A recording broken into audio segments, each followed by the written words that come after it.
The US president has declared he's no longer going to play hardball on tariffs on Chinese goods. But Beijing isn't. To make a deal with us, we don't have to make a deal with. Over the past few days, Trump and his administration have been saying that they've been in negotiations with China on a deal over tariffs. But China just made it clear that Trump and his administration are lying, that there have been absolutely zero discussions about trade or. Why did you lie to the American people, and why should we trust what you have to say now? Trump thought tariffs would break China. What he didn't expect was that Beijing had cards to be against his strategy. When Donald Trump unleashed his 145% tariffs, he expected Beijing to fold. Instead, Xi Jinping stayed silent, not out of weakness, but because he was prepared for this exact moment. While Washington scrambled to contain economic fallout, China stood firm, turning Trump's pressure campaign into a test of endurance. This wasn't just a trade dispute, it became a geopolitical chess match, where every move Trump made only revealed how deeply Xi had planned ahead. Now, with America's economy feeling the strain and global influence slipping, Trump is left with a brutal choice. Well, that depends on them. We're going to set the tariff. We just set the tariff. It's something that we think that will happen, I'd say, over the next couple of weeks. Wouldn't you say? I think so. Over the next 2-3 weeks. But here's the twist. Xi Jinping isn't negotiating. He's waiting for Trump to run out of moves. And the real question is, how much more will Trump sacrifice before he realizes that in this game, patience beats power? Donald Trump believed that imposing harsh tariffs would force China to surrender. In his view, economic pressure would be enough to bring Beijing to its knees.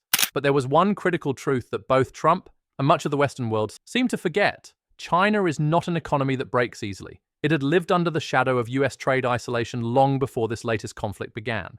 Under Xi Jinping's leadership, Beijing didn't simply react to threats. It built something far more powerful: resilience.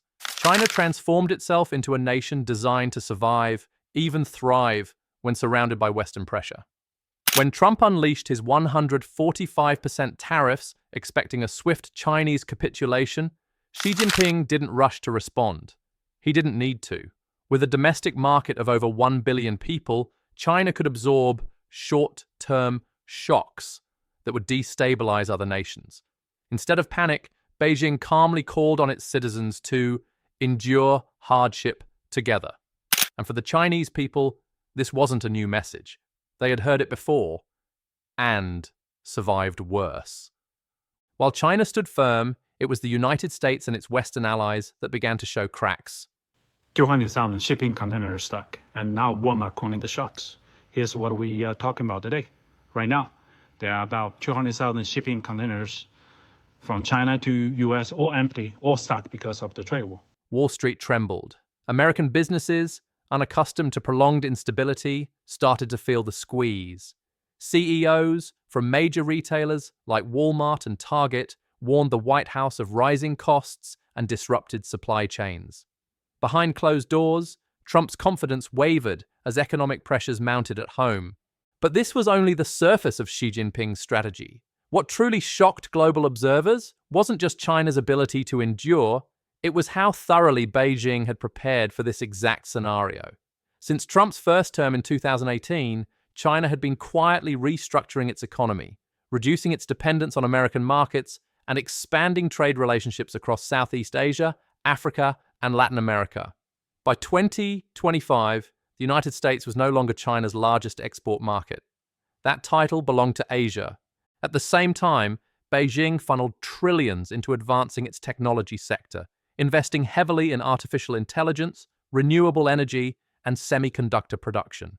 These moves weren't reactions. They were proactive steps to ensure that future US sanctions and tech bans would no longer threaten China's growth. Perhaps most importantly, China held strategic leverage that Washington couldn't ignore. With $700 billion in US Treasury bonds and control over 92% of the world's refined, rare earth minerals. Critical for America's defense industry and high-tech manufacturing, Beijing didn't need to shout to make its presence felt. It simply had to wait. Trump thought he was launching a surprise attack, but in reality, Xi Jinping had anticipated this conflict years in advance.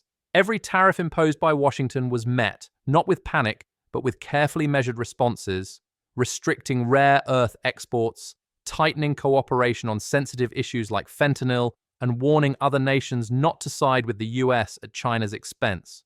So when Trump, under growing domestic pressure, publicly promised to reduce tariffs and ease tensions, Xi didn't rush to negotiate. He didn't have to. Silence was his answer, because Xi understood a fundamental truth that Trump overlooked. In any prolonged conflict, the impatient side loses first.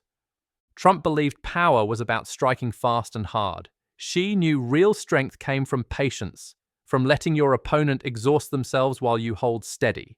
As Trump scrambled for a way out, Beijing stood still, watching as the so-called aggressor slowly unraveled.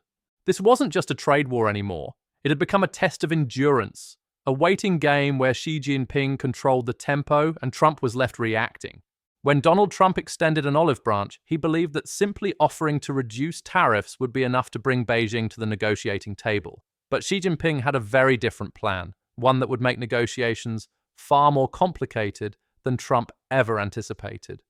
For China, this was no longer about lowering tariffs or purchasing more American goods. If Trump wanted talks, he would first have to accept a series of conditions, each one striking directly at Washington's global standing. Here are the 4 barriers Trump would have to overcome if he wanted to save face and secure any deal with Beijing. Firstly, respect lay the simplest demand, yet the hardest for Trump. Beijing made it clear from the outset, if you want to talk, you must first show respect. China was no longer willing to tolerate insults from US officials or accept Washington's habit of unilateral pressure. One glaring example came when Beijing publicly condemned US Vice President J.D. Vance for referring to China as peasants lending money to America. It wasn't just rhetoric, it was a red line. Xi Jinping demanded that Trump rein in his administration's language and adopt a tone of diplomatic equality before any serious discussions could begin. But for Trump, who thrived on projecting dominance and using provocative statements as a negotiation tactic, this was a direct blow to his political persona. Accepting this condition meant swallowing his pride, something far more difficult than adjusting a tariff rate. Secondly, technology. China refuses to be contained. Beijing's demands didn't stop at diplomatic etiquette. Xi insisted that Washington dismantle its technological blockade. This included lifting sanctions on major Chinese firms like Huawei and SMIC, and reconsidering bans on advanced technologies, such as Nvidia's H20 chips. Under Xi Jinping, China wasn't content with being the world's factory. It aimed to become a global leader in AI, semiconductors, and green energy. From Beijing's perspective, every US attempt to restrict China's technological growth was viewed as an act of hostility, not competition. If Trump wanted negotiations, he would have to ease these restrictions. And if he refused, Beijing made it clear there would be no talks. For Trump, this posed a dilemma. Maintaining his hardline stance risked prolonging economic pain, but backing down would signal weakness on one of America's most critical strategic fronts. Thirdly, rare earths. The strategic leverage America can't ignore. While Washington wielded tariffs, Beijing controlled something far more valuable, rare earth minerals. With dominance over 92% of global refining capacity, China held the key to materials essential for US defense systems, electric vehicles, and advanced electronics.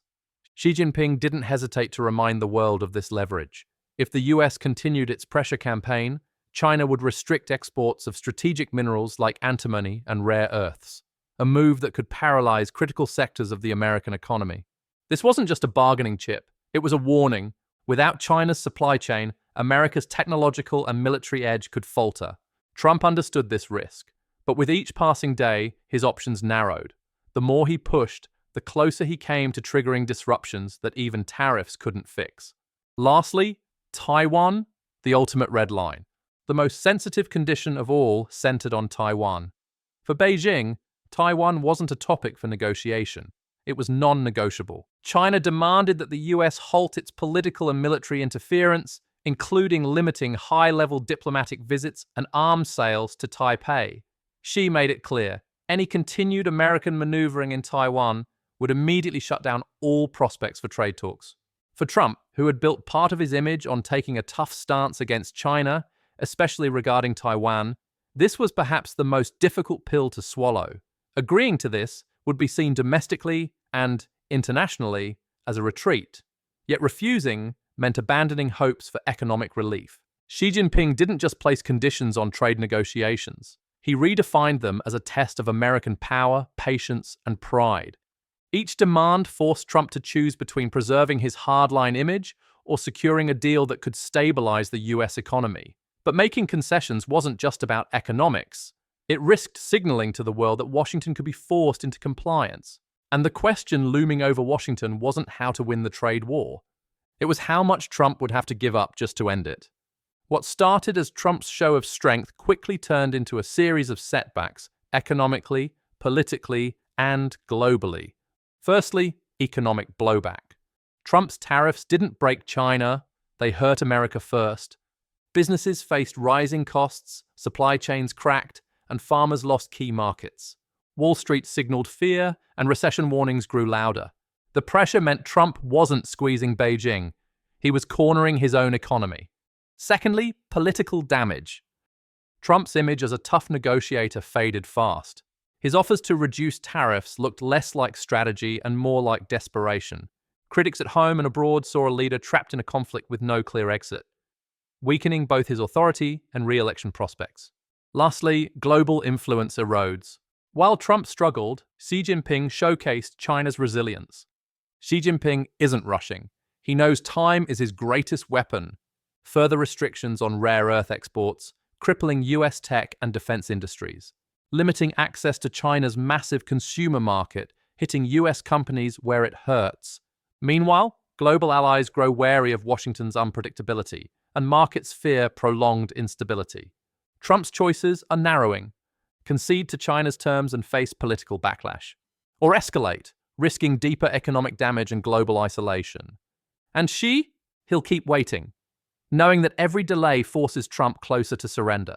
This isn't just a trade war anymore.